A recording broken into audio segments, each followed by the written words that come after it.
കാണൂ പരസ്യരഹിതമായ ഏറ്റവും പുതിയ എപ്പിസോഡുകൾ.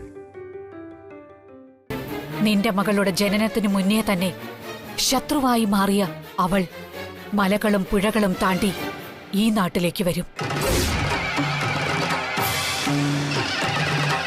അപ്രതീക്ഷിതമായി നിങ്ങളുടെ കൺമുന്നിലെത്തും. വേർപിരിയാനാവാത്തൊരു ബന്ധത്തിൽ നിങ്ങൾ എത്തിച്ചേരും. മോള് ജനിക്കുന്നതിന് മുന്നേയുള്ള ശത്രു എന്ന് പറയുമ്പോ മകളുടെ വിവാഹത്തോടെയാണ് ആ ഒരാൾ ശത്രുവാകുന്നത്. ഈശ്വരനോടുള്ള പ്രാർത്ഥനയ്ക്ക് ഈശ്വരൻ കൽപ്പിച്ച വരം, ആ ശത്രുവിന്റെ പക നടപ്പാക്കുന്നതിനുള്ള അനുവാദം. പ്രാർത്ഥനയ്ക്ക് അങ്ങനെ ഒരു പ്രത്യേകതയുണ്ട് സരോജം. എന്തു ചെയ്യാനും അത് നല്ല പ്രവൃത്തിയാണെങ്കിലും അല്ലെങ്കിലും പ്രാർത്ഥിക്കുന്നത് മനസ്സ് നേറിയാണെങ്കിൽ അതാവും സർവേശ്വരൻ ആദ്യം കേൾക്കുക. അതിൽ നിന്നും മോചനത്തിന് അതിനുമപ്പുറമായി സ്വയം പ്രാർത്ഥിക്കുക, സ്വയം സമർപ്പിക്കുക. അതുമാത്രമാണ് നമ്മളെ കൊണ്ട് ചെയ്യാനാവുന്നത്.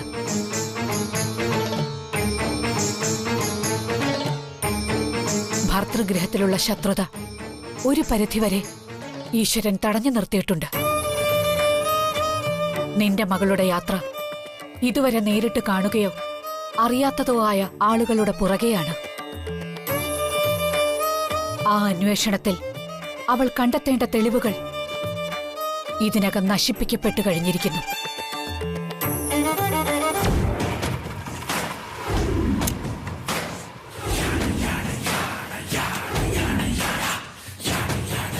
പക്ഷേ നിന്റെ മകൾ തേടുന്നത് ആരെയാണോ അവർ നിന്റെ മകളെയും തേടുന്നുണ്ട്. കരുത്തും തന്റെ ഇടവും ആവോളമുണ്ട് ആ ശത്രുവിന്.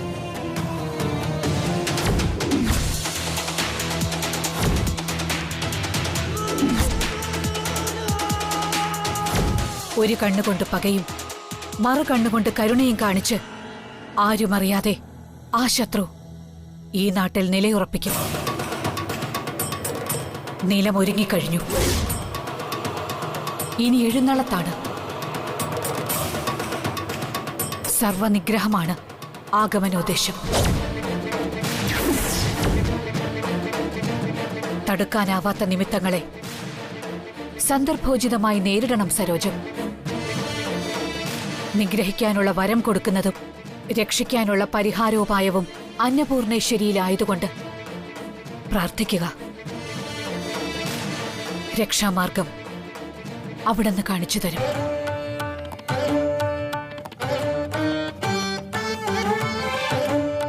അമ്മേ നാരായണ, ദേവി നാരായണ, ലക്ഷ്മി നാരായണ, ഭദ്രേ നാരായണ, ദേവി നാരായണ, ലക്ഷ്മി നാരായണ, ഭദ്രേ നാരായണ.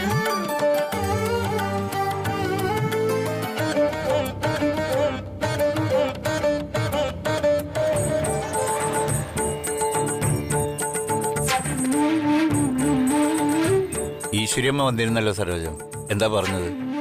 ശ്രീടച്ച എന്തോ വലിയ ആപത്ത് വരാൻ പോകുന്നു. ഒരു ശത്രു നമ്മളുടെയും നമ്മുടെ മോളുടെയും ജീവിതം തകർക്കാൻ വരുന്നു എന്നാ ഈശ്വര്യമ്മ പറഞ്ഞത്. അതിന് നീ എന്തിനാ എത്ര ടെൻഷൻ അടിക്കുന്നത് സരോജം?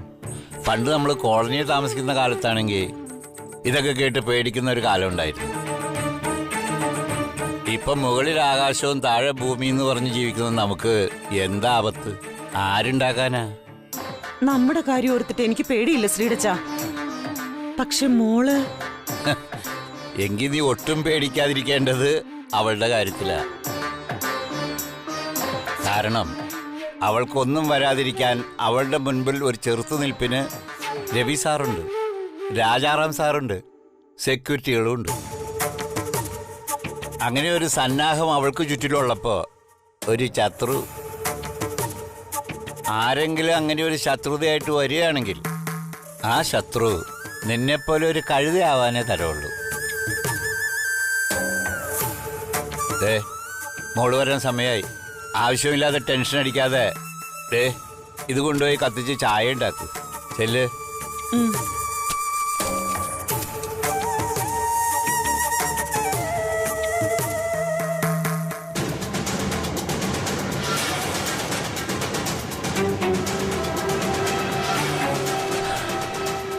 സരോജത്തെ ആശ്വസിപ്പിക്കാൻ ഞാനങ്ങനെ പറഞ്ഞെങ്കിലും ഈശ്വരമ്മ പറഞ്ഞതിൽ കാര്യമുണ്ടാവും. അങ്ങനെ ഒരു ശത്രു വരുന്നുണ്ടെങ്കിൽ ആരായിരിക്കും അത്?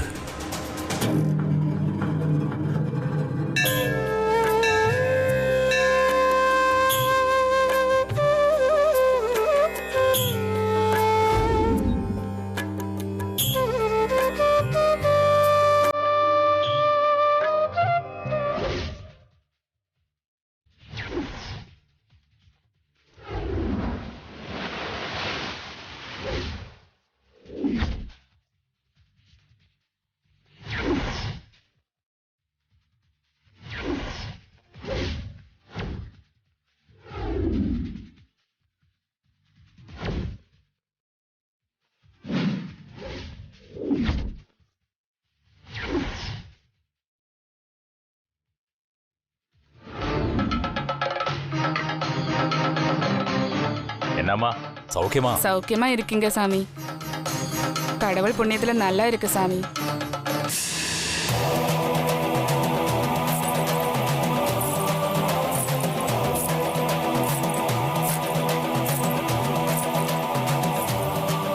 தமிழ் செல்வன்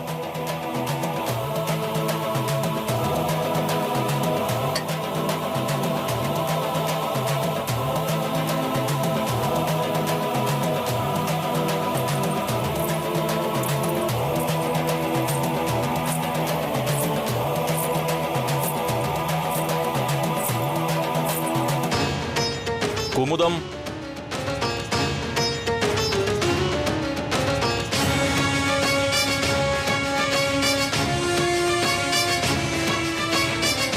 രാജനന്ദിനി രാജനന്ദിനി പേരില് അമ്മയ്ക്ക് പടപ്പ് പണത് യാരമ്മ?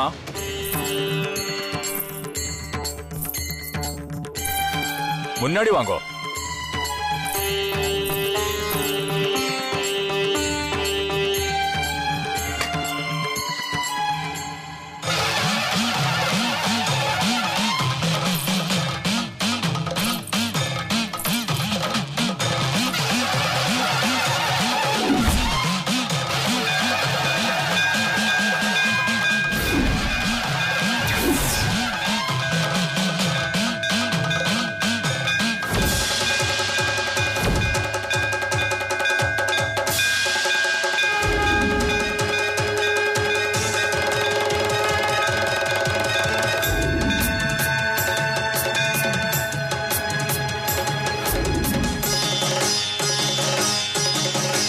സർവശക്തിയായ ദേവി, എന്റെ പ്രാർത്ഥനകൾ നീ കേൾക്കണമേ. എന്നെ ഈ ലോകത്ത് തനിച്ചാക്കി പോയ എന്റെ ചേച്ചിയുടെ ആത്മാവിന് നിത്യശാന്തി നൽകണമേ. മറ്റൊരാശ്രയമില്ലാതെ അലയുന്ന എനിക്ക് നീ തുണയാകണമേ.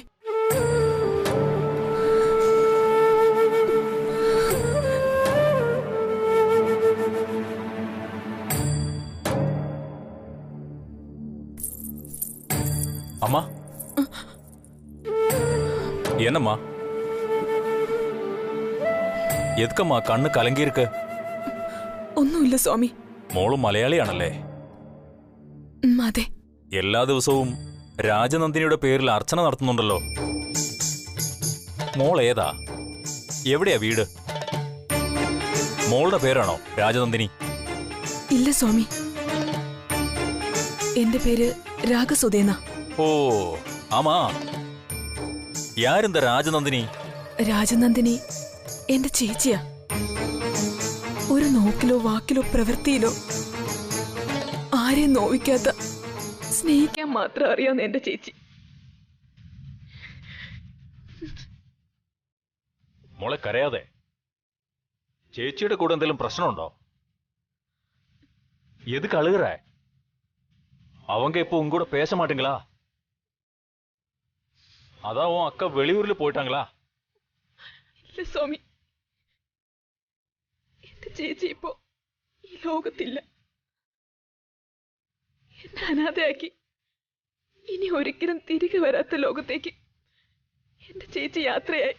മോളുടെ ചേച്ചി മരിച്ചുപോയെന്നാണോ മോള് പറയുന്നത്? വരുത്തപ്പെടാതമ്മ. இந்த உலகத்திலே வாழும் சாவும் எல்லாமே முடிவு பண்றது கடவுள்தான். അവൻ ചെയ്തികൾ യാരാലെയും തടുക്ക മുടിയാതെ. പിന്നെ മോൾ ഇപ്പൊ ചെയ്തത് തെറ്റാണ്.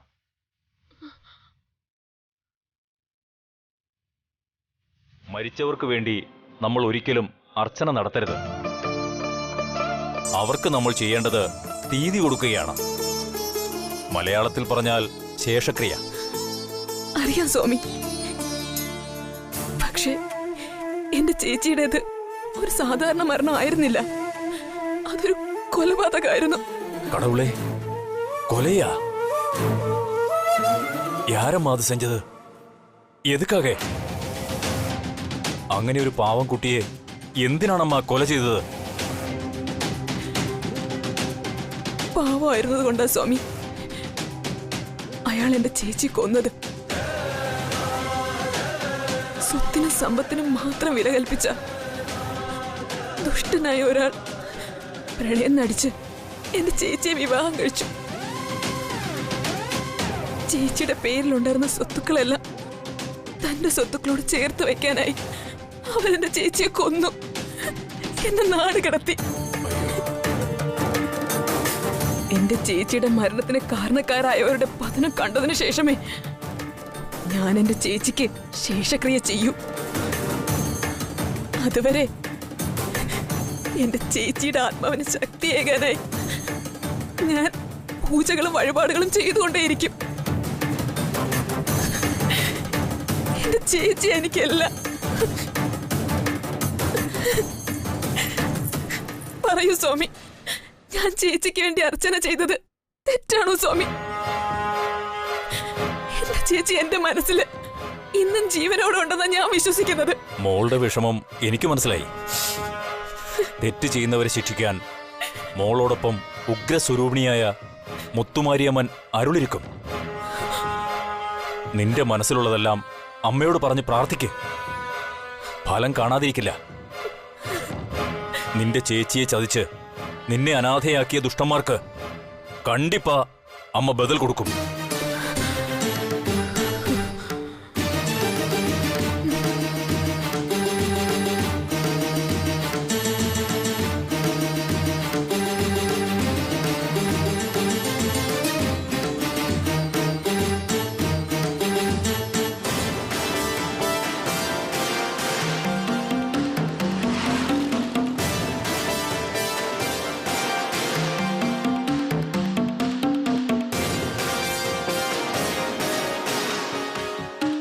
ഈ ക്ഷേത്രത്തിന്റെ ഇമേജ് ഇന്റർനെറ്റ് സെർച്ചിൽ വെച്ച് അന്വേഷിച്ചാൽ ഉറപ്പായും ക്ഷേത്രം എവിടെയാന്ന് കണ്ടുപിടിക്കാൻ പറ്റും.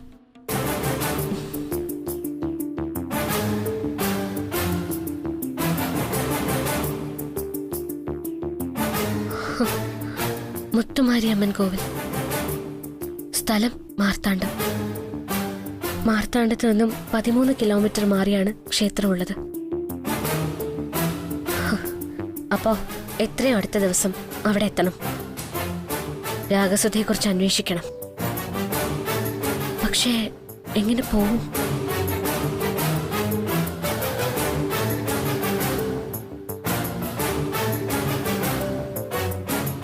ഞാൻ തനിച്ചു പോയാൽ അത് വലിയ പ്രശ്നങ്ങളിലേക്ക് വീണ്ടും കൊണ്ടെത്തിക്കും.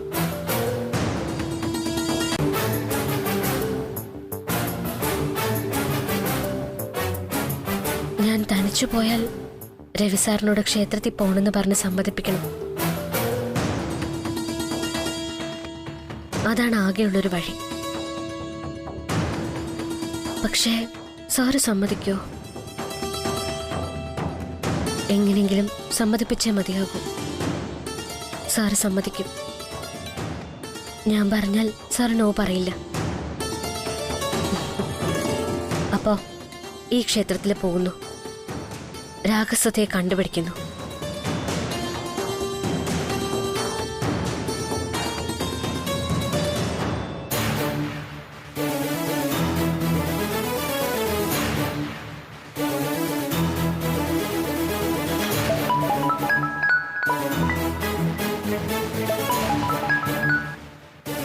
ഹലോ, പറയൂ. യെസ്, അതിനെന്താ? Better you take leave for 2-3 days and take rest. Okay.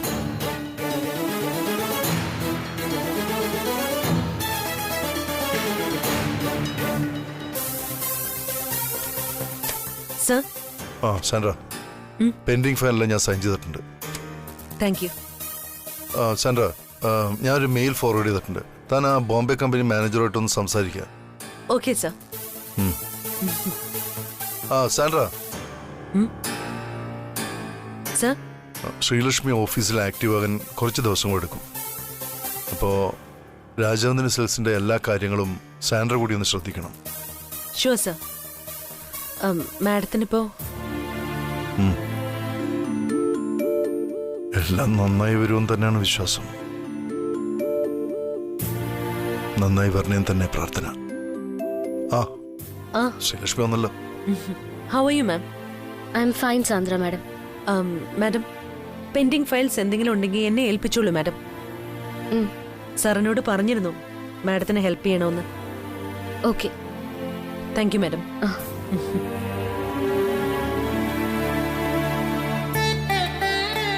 Sreelakshmi, തന്റെ വർക്കൊക്കെ കഴിഞ്ഞോ? ഏകദേശം പൂർത്തിയാവാറായി സർ. ഉടനെ കഴിയുന്ന പ്രതീക്ഷിക്കുന്നത്. തനിക്കെന്താ ഒരു മാറ്റം? എന്ത് മാറ്റം സർ? അല്ല, കുറച്ചു മുമ്പ് ഞാൻ തന്നെ കണ്ടപ്പോ താനെന്തോ ടെൻഷനിലായിരുന്നു. ഇപ്പതേ താൻ വളരെ സന്തോഷത്തിലായിരിക്കുന്നു. അതോ എനിക്കിനി അങ്ങനെ തോന്നുന്നതാണോ? തോന്നലല്ല സർ, ശരിയാ. ഇപ്പൊ ഞാൻ വളരെ സന്തോഷത്തില. മനസ്സ് നിറഞ്ഞുള്ള സന്തോഷം. എന്റെ അമ്മേ, ഇതൊന്ന് കേൾക്കാൻ ഞാൻ എത്ര ദിവസങ്ങളായിട്ട് കാത്തിരിക്കുക. ഈ മനസ്സ് നിറഞ്ഞുള്ള തന്റെ സന്തോഷം കാണാനാണ് എല്ലാവരും കാത്തിരിക്കുന്നത്. ഈ ഞാനും. സാറിന്റെ ഇഷ്ടം ഒരു പരിധിവരെ പരിഗണിച്ചുകൊണ്ടാ ഞാനും വേറെ ഒന്നിനെ കുറിച്ചും ആലോചിക്കാത്ത. അത് നന്നായി ശ്രീലക്ഷ്മി. മറക്കേണ്ടത് മറന്നു തുടങ്ങിയാൽ തന്നെ പകുതി നമ്മൾ വിജയിച്ചു കഴിഞ്ഞു എന്നാണ് അർത്ഥം. ഇനിയൊരിക്കലും ഈ മുഖത്ത് സന്തോഷത്തിന് മങ്ങലേൽക്കരുത്. അത് താൻ തന്നെ വിചാരിച്ചാലേ നടക്കൂ. താൻ ഒരു കാര്യം ചെയ്യ്, വീട് വരെ ഒന്ന് പോയിട്ടോ. ഞാൻ ഡ്രൈവറിനോട് പറയാം. സർ, വീട്ടിലേക്ക് പോവാം. പക്ഷേ പോകുന്നതിന് മുൻപ് എനിക്ക് സാറിനോടൊരു കാര്യം പറയാനുണ്ടായിരുന്നു. ഇരുന്ന് സംസാരിക്കാം. തായിരിക്കും.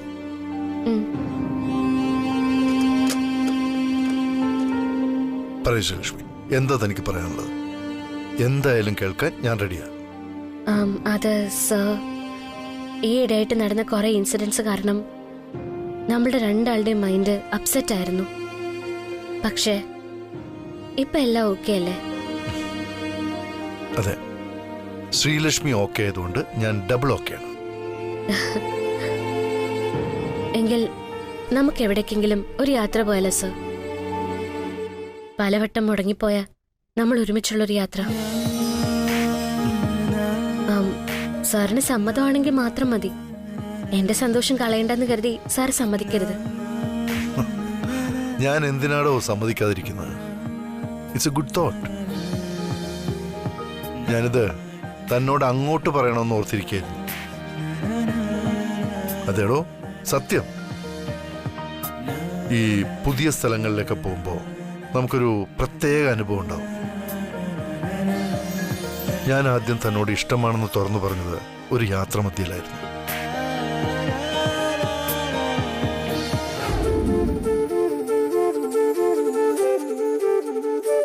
Sreelakshmi, I love you, I love you, I love you, I love you, I love you so much.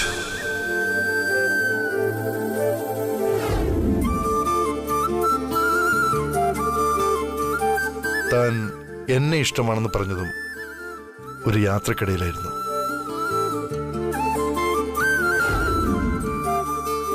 Will you please marry me? Yes sir, I will.